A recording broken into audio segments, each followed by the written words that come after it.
When this man died, he left a sad little poem for his gravestone.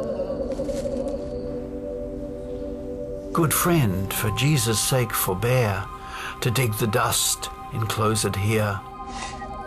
Blessed be the man that spares these stones, and cursed be he who moves my bones. I'm interested in these people. It seems to me that the people who think that Shakespeare didn't write Shakespeare are either American snobs who tend to go for the Earl of Oxford, or great British eccentrics. It's remarkable how over the years hundreds of books have been written on this authorship question. Who actually wrote the works attributed to Shakespeare? Of all the candidates, possibly Shakespeare, the man from Stratford, is the weakest. We don't even know if he could read or write.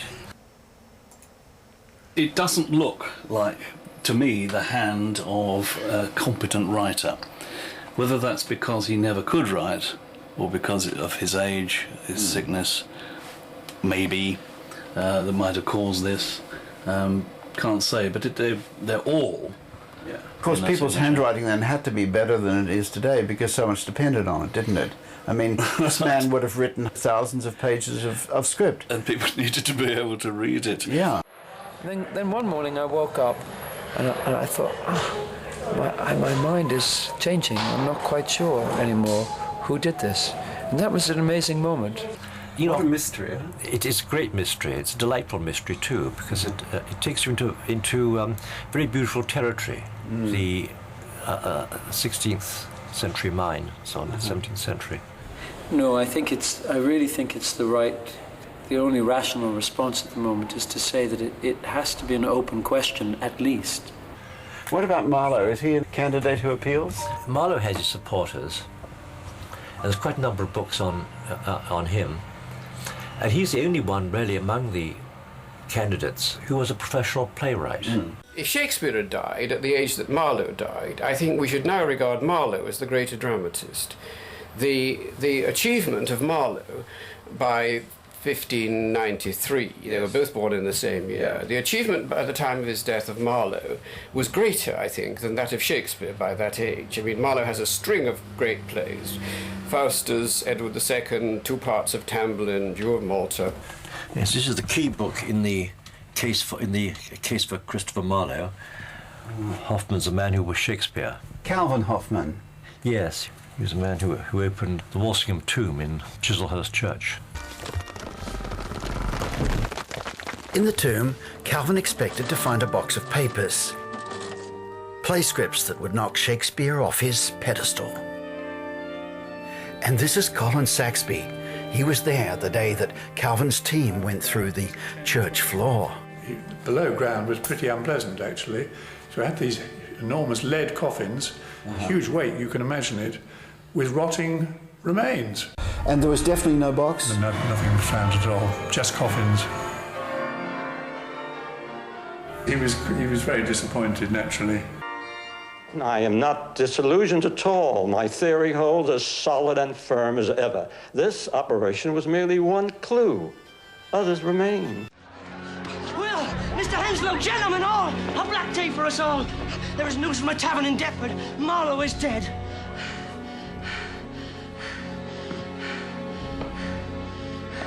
Stabbed. A great light has gone out. No great light went out that day, says Hoffman. There was no death at Deptford.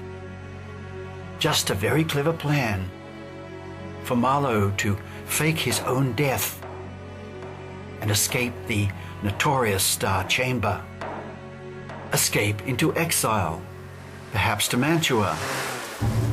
But look thou stay not till the watch be set. But then thou canst not pass to Mantua. But do you realize that they're set in Italy? How many plays are set in Italy? Do you realize that? Do you realize they're about exiles? Exiles in Italy. Exiles who want to come home. How heavy do I journey on the way, when what I seek my weary travels end, doth teach that ease and that repose to say, thus far the miles are measured from thy friend. If you think about this, And if you really think about what these plays mean, what they meant at the time, and you realize they were written by an intellectual exile, an expatriate, bang, everything makes sense. My grief lies onward, and my joy behind. Beautiful. Well, it's a great story. I mean, to be honest, that was, I think, probably more than anything what appealed to me when I read the Hoffman book. Yeah. Was what a great story it was. Isn't it? Yes. I assumed that, once you get into finding the facts about it, it would turn out to be a load of rubbish. But that was about 30 years ago. And it wasn't true, huh? And I still haven't been able to find anything wrong with it. Reasons why Marlowe couldn't have written the works of Shakespeare. One is that a major plank in the Hoffman argument is that Shakespeare's name as a writer only emerges in public after Marlowe's death. But the chronology simply doesn't work there, because Venus and Adonis was already written and entered in the Stationer's Register as being by Shakespeare. Anonymously. That in fact it was entered anonymously. It only had the name put on it after Marlowe's death. You sure about that? Sure.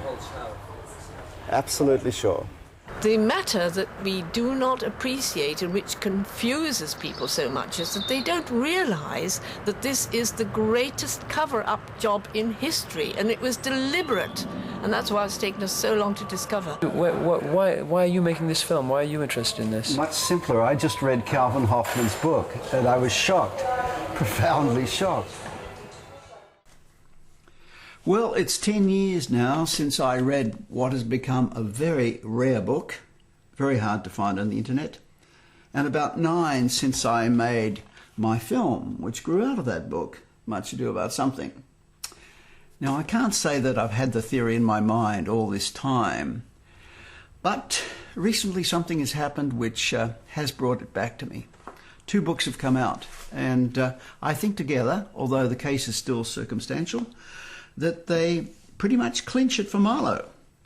The first is by Sam Blumenfeld, called The Marlowe Shakespeare Connection.